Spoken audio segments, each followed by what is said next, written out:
धन्यवाद प्रभु।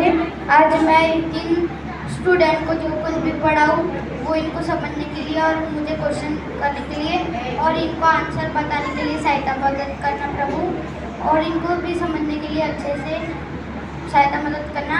आमीन आमीन। तो आज मैं आपको पढ़ाऊंगा परमेश्वर की आज्ञा मानने से क्या होता है।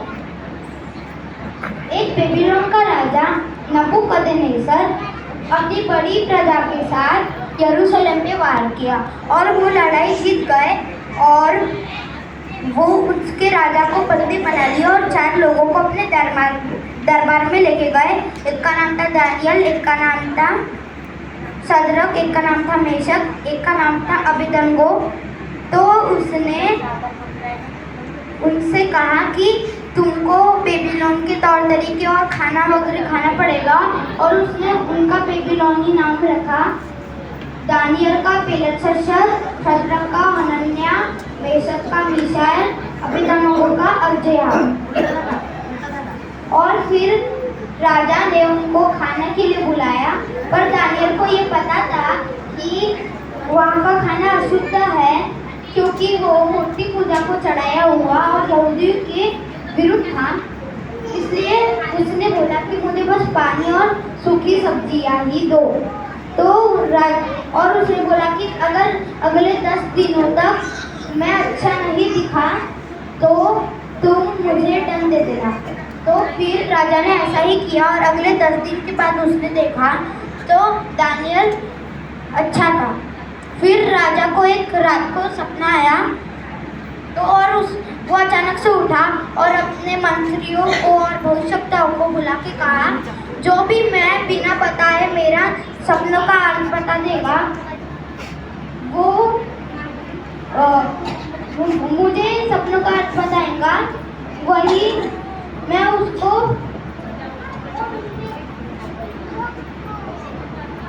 अवार्ड दूंगा। तो फिर उसने कोई भविष्यवक्ता और कोई नहीं बता सका।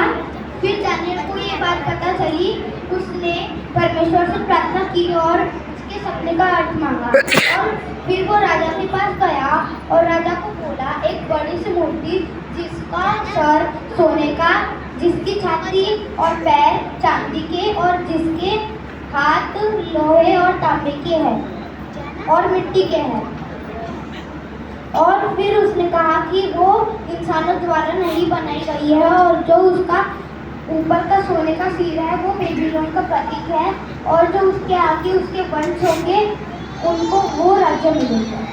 तो फिर राजा उससे प्रसन्न हुआ और उसको अपने राज्य का सबसे बड़ा अधिकारी बना दिया।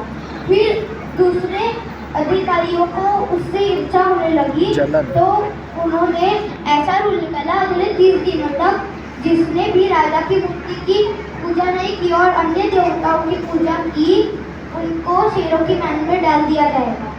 और फिर दानियल था परमेश्वर का भक्त, तो वो प्रार्थना कर रहा था, तो कर्मचारियों ने उसे पकड़ लिया और ना चाहते हुए भी राजा दारा को उसको शेरों की मान में डाल देना पड़ा। तो फिर वो शेरों की मान में चला गया और फिर परमेश्वर ने अपने दूतों को भेजकर शेरों को मुंह बंद करवा दिया। और अगले सुबह राजा दारा ने आकर पूछा, हे दानियल, क्या तेरे परमेश्वर ने तुझे बचा लिया? दानियल बोलता है, हाँ, मेरे परमेश्वर ने दूत भेजे थे और उसने शेरों का मुंह बंद करवा दिया।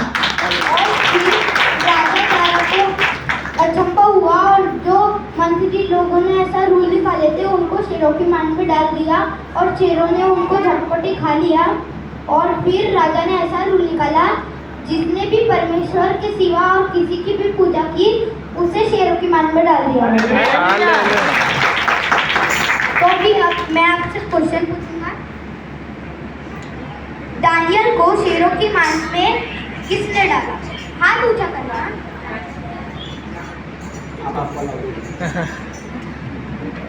राजा ने। राजा दारा ने।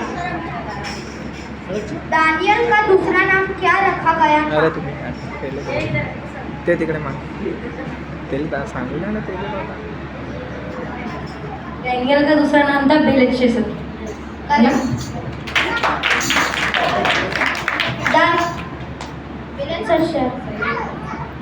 दानियल के 3 मित्रों के नाम राजा ने क्या रखे थे? सुने क्या आपने? एक बार और सुनो, एकदम सरियल है, वो सॉन्ग में भी आता है वो गाना। एक बार दानियल के तीनों मित्रों के नाम जो राजा ने रखे थे वो क्या थे? कोई बताएगा? Shadrach Meshach Abednego. वो उसके फ्रेंड के नाम थे, बट राजा ने क्या रखा था? राजा ने जो नाम चेंज किए थे वही शद्रक वो मेशक नाम थे। वो शद्रक मेशक अबेदनगो सबको पता है। नहीं, राजा ने नाम जो चेंज किए वो शद्रक मेशक अबेदनगो है। उसके पहला इनके पहले हनन्याह, मीकाएल और अजर्या।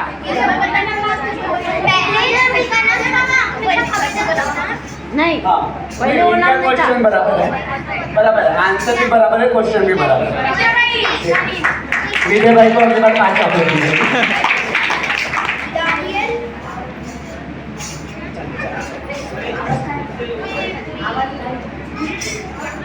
दानियल ने राजा के भोज का भोजन खाने से क्यों मना किया?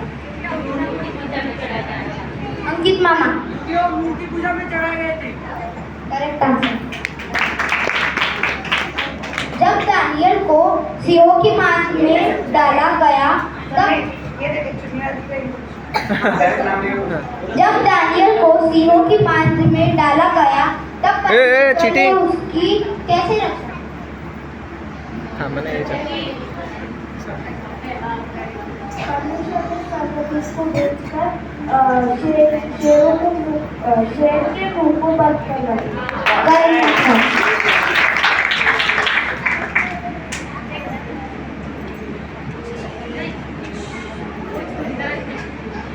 दानियल को सिंहों की मांस में क्यों डाला गया? क्योंकि वो परमेश्वर की उपासना करता था। Correct answer.